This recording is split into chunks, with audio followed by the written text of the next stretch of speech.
think your review and assessment, both of the music and the lyrics are pretty much spot on. So kudos to you, sir. A for the day. People out there in the listening audience, I let got a us. sticker. Yeah, sure. Why not? Sure, why not? I'll just chuck it across the Atlantic and hope that it lands.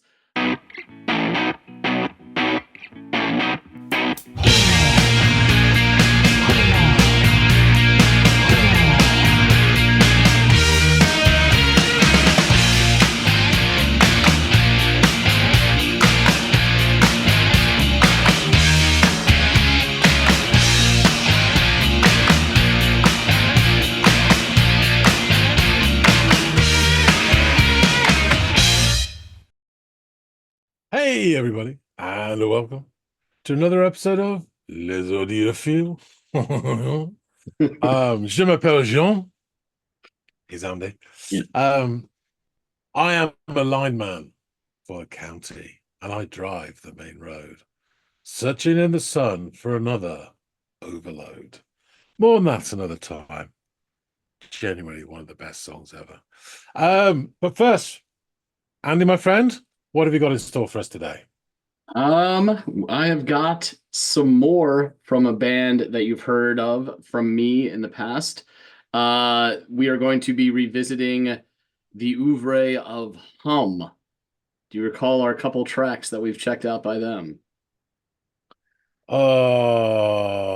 Something about the Robins and I Hate It Too. Yes. Yes. Those are the two tracks we did. I think we did I Hate It Too on Into the Music, if I'm not mistaken. But Why I Love the Robins That's is it. yeah, on this channel. And we're going to be actually be revisiting the very same album, You'd Prefer an Astronaut, and the track off of it called The Pod. So, Okay. yeah. Equip yourself to go off and give this a listen, and upon your return, let me know what you made of it.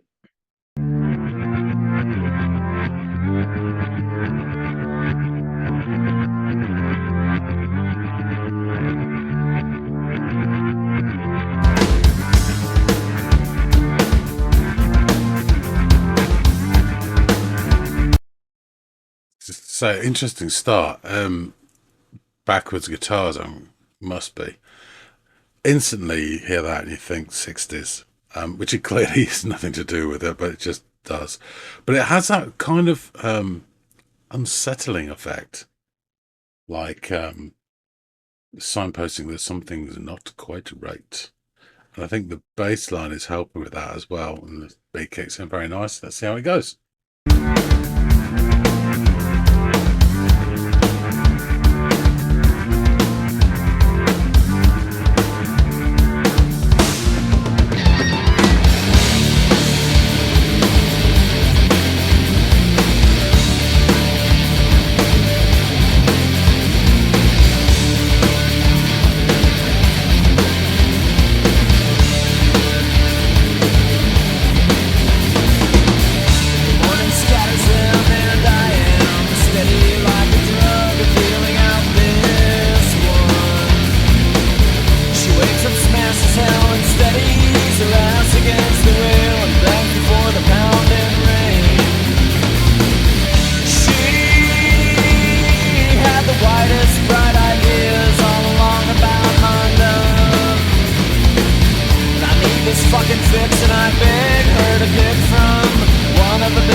Okay, so into a fairly standard grungy song, The Ghost of Nirvana.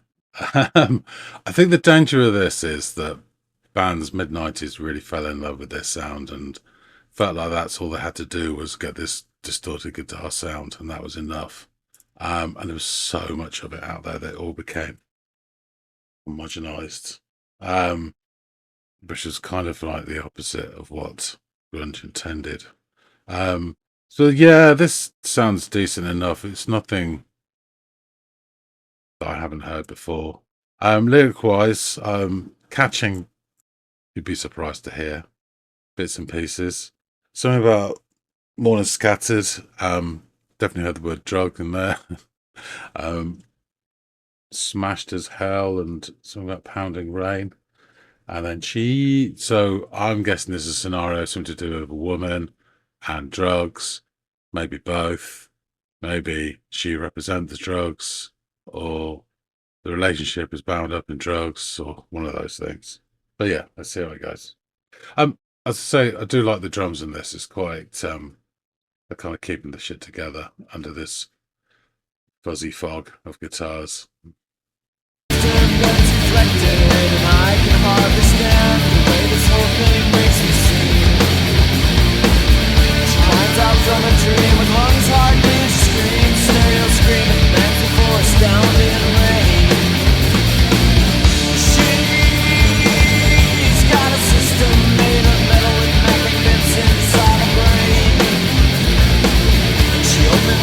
Tricks and begs me to pick from one of a million ways to feel no pain. She had the wildest bright ideas, and all the world would sleep away until the nightmare ends. Everyone is on, wait on me, and pull me up tight, let me breathe now.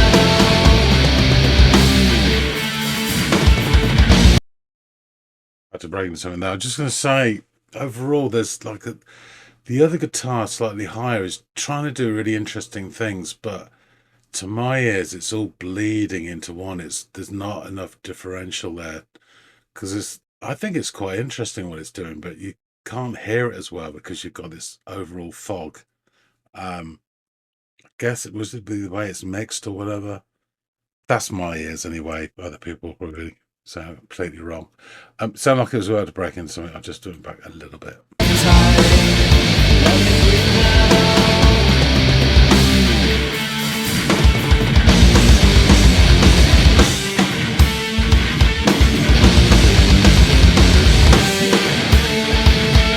can hear that on the guitar better.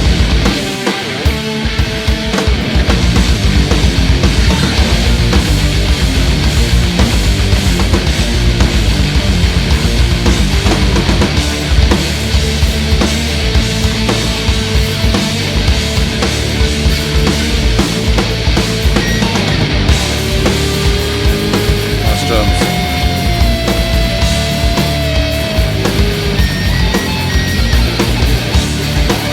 Oh, that's good.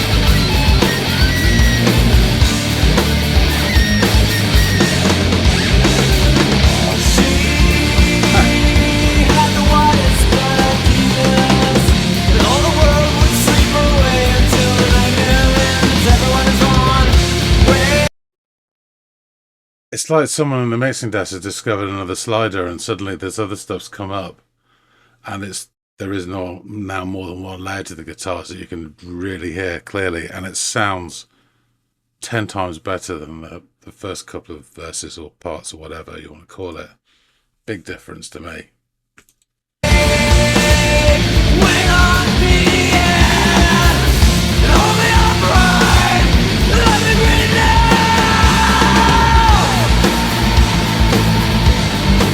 It sounded quite upset.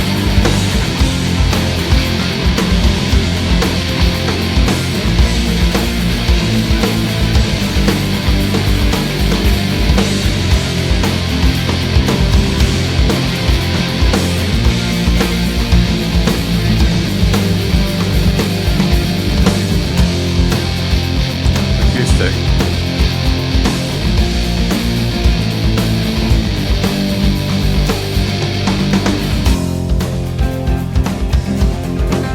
Oh, that's nice.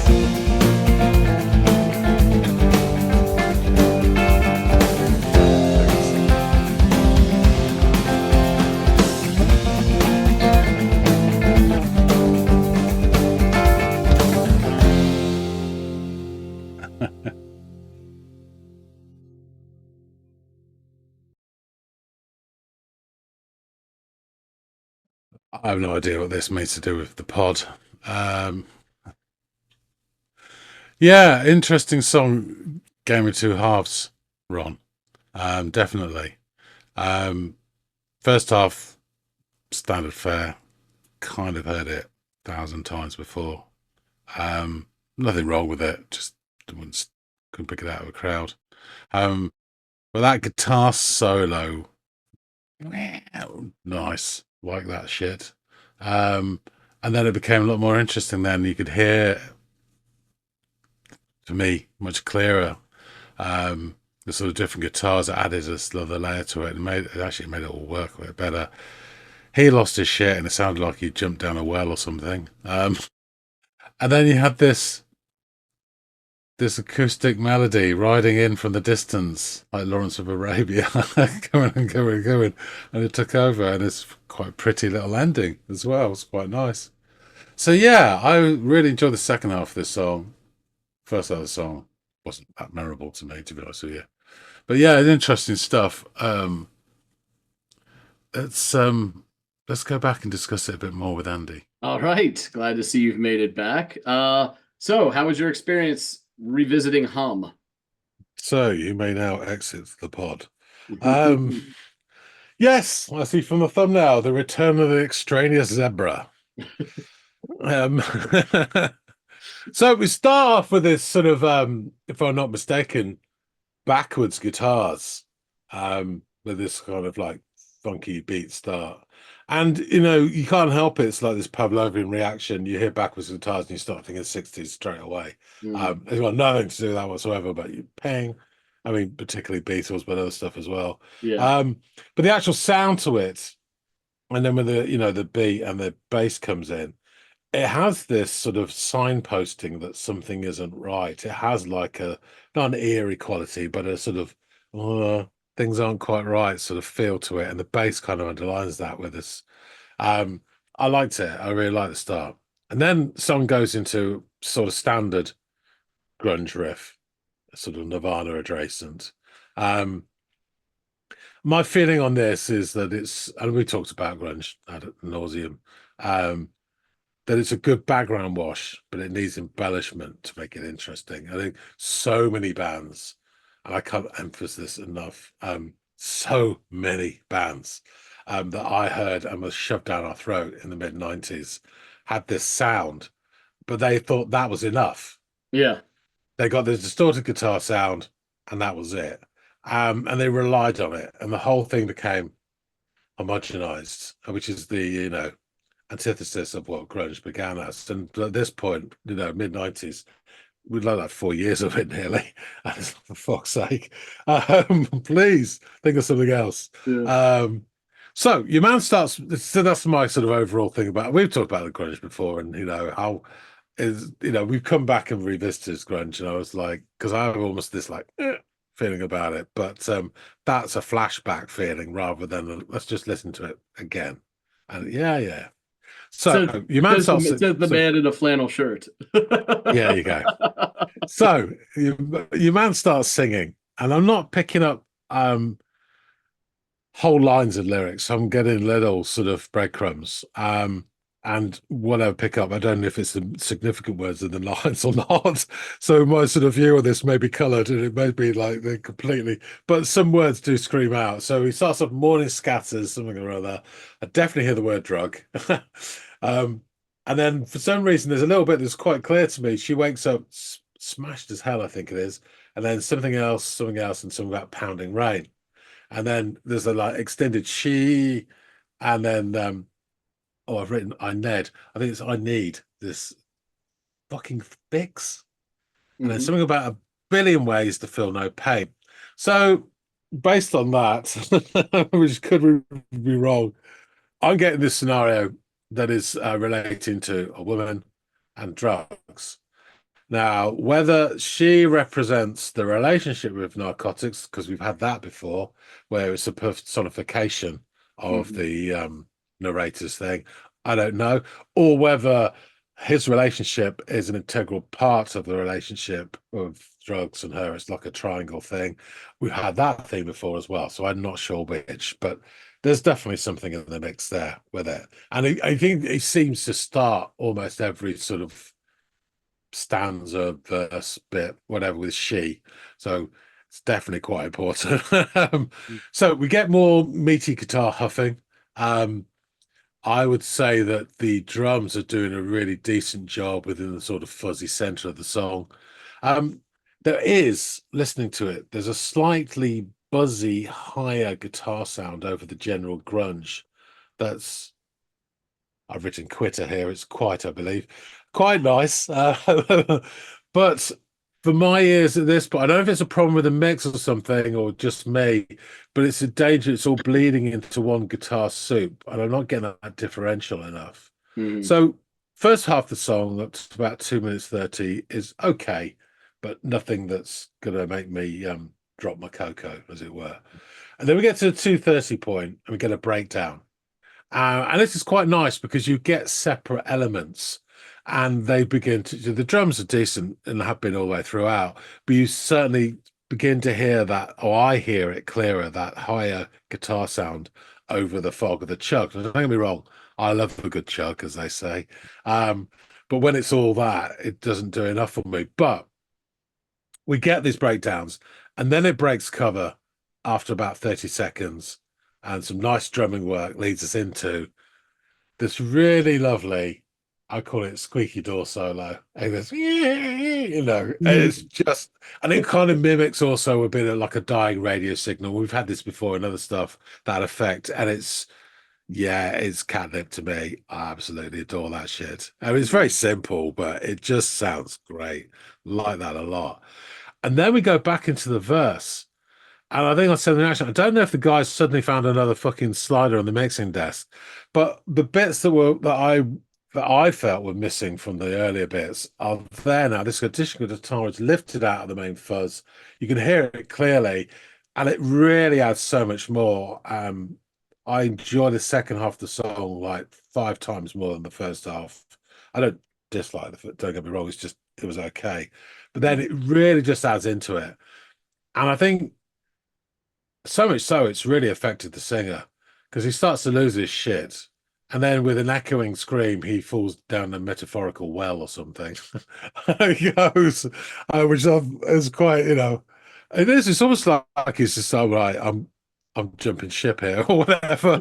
No, it really felt like that. He's just out of the pod, um, floating away past the third moon of Saturn or whatever. But he definitely jumped ship. It's hilarious in a way, but also quite affecting. If I was more caught up in the narrative, I would be like, holy shit. Um, so I can definitely see that effect. Yeah. It's quite dramatic. And he really gives it some oomph as well, to be fair. It's like messing by saying this screaming stuff, but his vocal goes up to 11 at that point, and it does a good job. And then we get on a horse riding in from the distance very slowly, like Lawrence of Arabia, coming closer and closer and closer and closer. This melodic stranger in the form of an acoustic guitar. And it kind of sweeps past the grunge and they all fall down Mm. like scattered soldiers. And we get this lovely sort of melody acoustic, taking us to an quite unexpected and delightful finish. Yeah. And even though it took about a minute and a half to get there, I didn't see it coming, which is kind of, but it was great the way it did. It literally did come like slowly through, which is really nicely done. And it did feel like everything just fell in its path. And you don't think the all-conquering part of the song would be an acoustic guitar. When it starts, it's just, yeah. And I don't know what that means because you'd say the musical techniques mean stuff, and I don't know what that means. Does it mean love conquers all? Maybe it does. I don't know. So yeah, in summation, first part was okay for me, but fairly bog standard, if I'm really honest with you. Second half from that guitar solo onwards, I thought was delightful and really interesting, and I really enjoyed it. Yeah. I don't know if this is the case or not, but these guys are obviously part of like the space rock revival thing, and the name the pod makes you think of Yeah.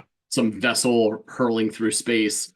And it's almost like the part where you alluded to where it gets like more full and his lyrics or his delivery is increased, is it's almost like this warp speed mechanism, and everything is at its most turbulent. And then finally, despite all of the scare involved in that, you get the safe landing back to Earth or whatever planetary system you're headed toward, and it's a soft landing via the acoustic guitar that kind of rests you back into space. And it's just an interesting technique. I don't know if that's like something they overtly tried to do in creating the space rock kind of sound that they've been known for, especially on this album. But I think it fits the motif really well, and I like I love this. I love that part. The second half of the song, you're right, is fabulous. Um, but yeah, glad you enjoyed it. Hum. We're gonna cover a little bit of the band and then get into this song and album. They are an American alternative rock band from Champaign, Illinois, formed in 1989. They consist of Jeff Dempsey on bass guitar, Tim Lash on guitar, Brian St. Pierre on drums, and Matt Talbot on guitar and vocals. Their sound has been attributed to an array of different rock subgenres, such as alt rock, alternative metal, post hardcore, space rock, and shoegaze. The band has released 5 full-length studio albums. The album on which this song and the others that we've covered on this channel is featured is You'd Prefer an Astronaut. And You'd Prefer an Astronaut was the third full-length album released by the band, and it was released on April 11th, 1995. And it was released on RCA Records and was the band's major label debut. The album has sold over 250,000 copies since its release, mostly due to the second single from the album Stars, which we've talked about. You have heard that before. You didn't realize it at first, but then I think you had that epiphany moment. It became Hum's highest charting song, reaching 11 on the Hot Modern Rock tracks and 28 on the Hot Mainstream Rock tracks. AllMusic scored the album a 4 out of 5 stars, and according to Album of the Year, the album earned a score of 90 based on 10 reviews. The Chicago Tribune, who ranks albums on a peculiar 4-star system, scored it a 3 out of 4 stars, while Sputnik Music rated it an aggregated score of 4.1 out of 5, which falls under the designation of excellent. Staff writer Yo-Yo Mancuso of Sputnik said this of the album: You'd Prefer an Astronaut is not Hum's best album. I would personally bestow the honor upon their stunning reunion album, Inlet. But it is without question Brian St. Pierre's shining moment as a performer. It features plenty of stomach-churningly slow and crushing atmosphere that would define the group's later work, but also some of the most youthful energy and vivacious momentum of any of their more acclaimed albums. Sam Bloom of the AV Club wrote an article in April of 2016 entitled Hum's You'd Prefer an Astronaut is an Overlooked Masterpiece, in which he opined, in a way, You'd Prefer an Astronaut hits all the benchmarks of quintessential 90s alt-rock, but it also defies them.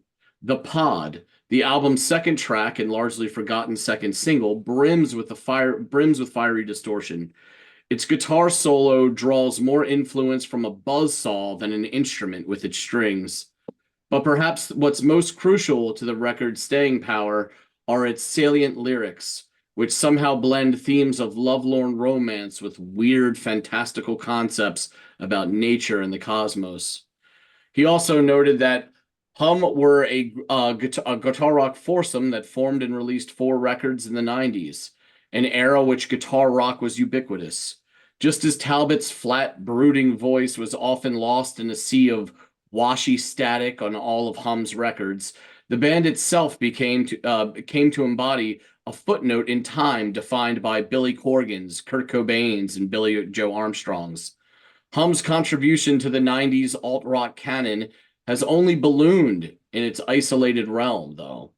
Since Hum's first reunion in 2003, legions of newer bands have capitalized on the shoegaze-inspired riffage and big, resounding soundscapes that gave You'd Prefer an Astronaut an otherworldly quality.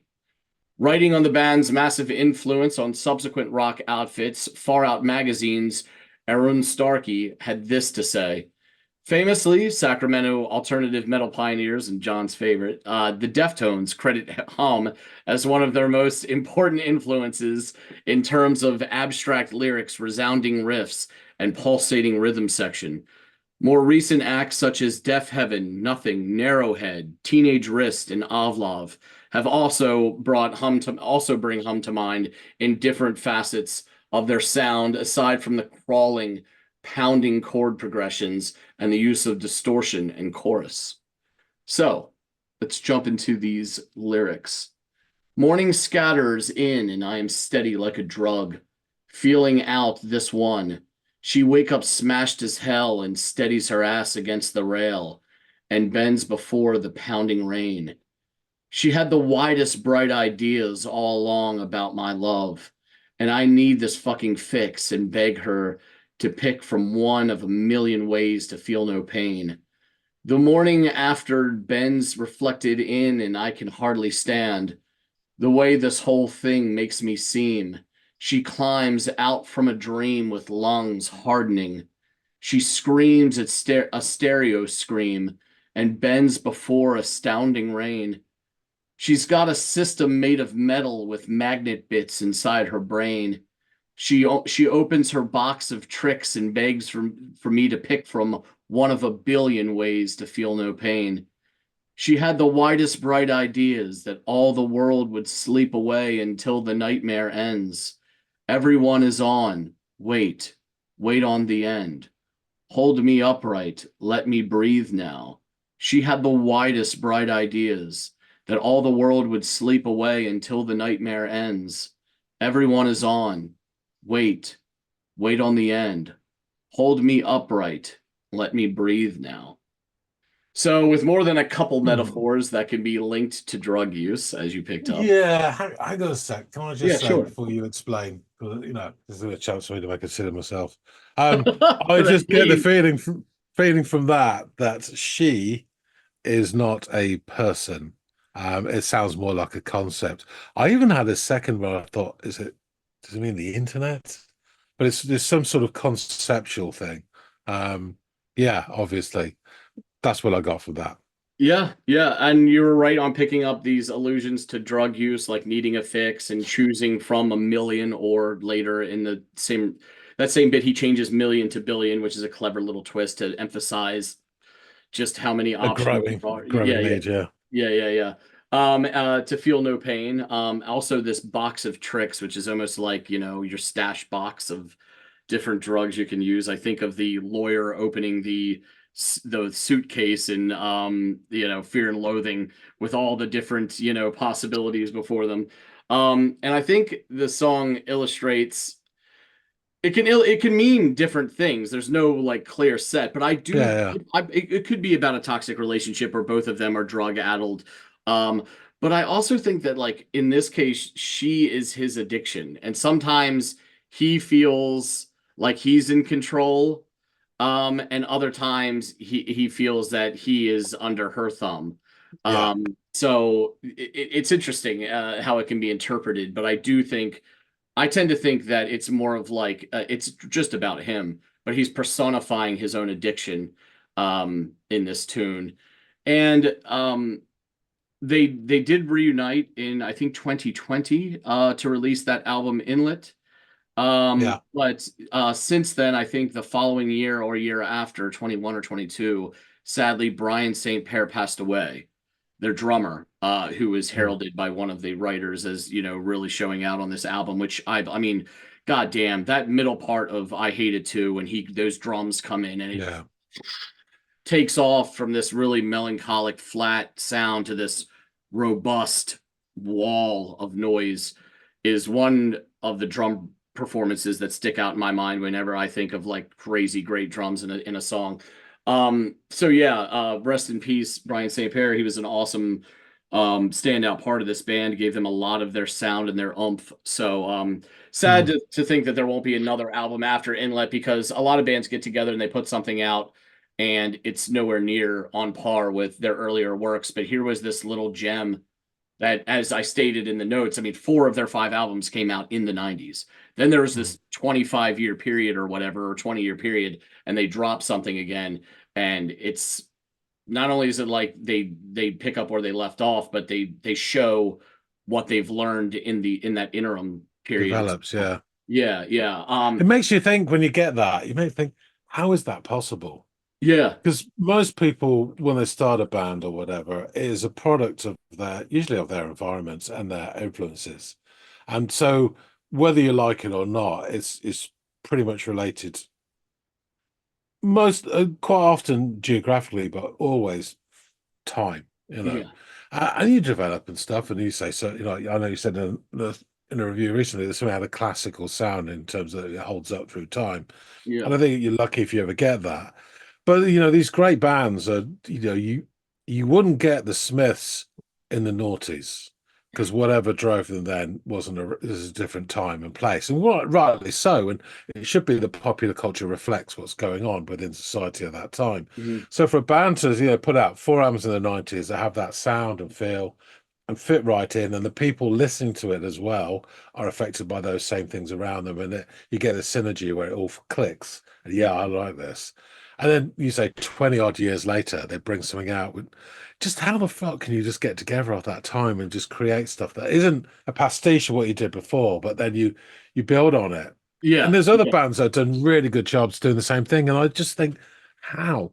That is amazing. That's Yeah. harder to do than the first breakthrough, you know? Bingo, bingo. And it's no wonder why so many bands had tried to do it and fall on their Yeah, and face. fail. Yeah. But there are, you're right, because this anomaly isn't exclusive to Hum. Other bands have been able to do that, but it doesn't happen often. When it does, No. it's surprising, and it does make you wonder how the hell did you, it's like putting down a book and picking it up Yeah. 20 years later at chapter 14 and remembering exactly what occurred through chapters 1 through 13 and being like, yep, and didn't miss a beat. It's like, how, dude, how'd you not have to go back and reread what you did in order to get to Mhm. this spot?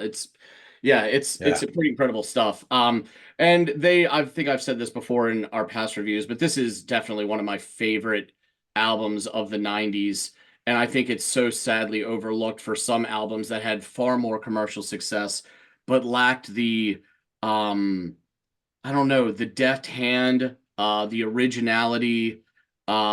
These guys have their own sound, you know. I mean, you heard a little bit of like bordering on screaming in this, but oftentimes that's not the case with them. And so many guys are just trying to do that because they heard Kurt Cobain lose it a couple times in some tracks, and they're like, "Oh my God, I have to do that in order to recreate this sort Yeah. of emotional connect." And it sounds so like manufactured and artificial um and Yes. contrived, and this is and but you don't get that a lot with this. Mostly it's this odd disconnected vibe that you get with these guys and their vocals, and the music is so raw and powerful despite that. And it's just an interesting dynamic between the vocals and the power of the music itself.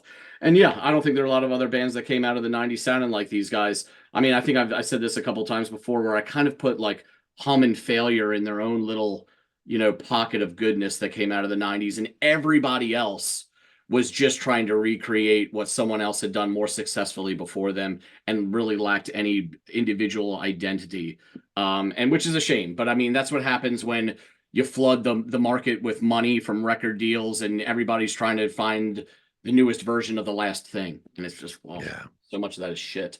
So yeah, I'll always love Hum, and I'm glad you enjoyed the song, even if maybe intentionally the second half is supposed to sound, it's supposed to really separate itself from the first half, because that's the intention of when they sat down and wrote the song.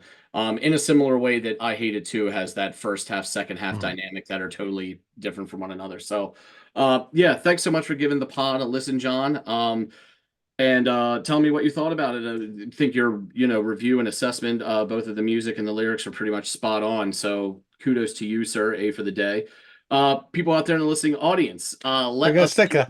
yeah, sure, why not? Sure, why not? I'll just chuck it across the Atlantic and hope that it lands.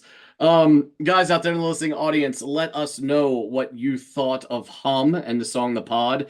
If you're a fan, please let us know. Maybe some.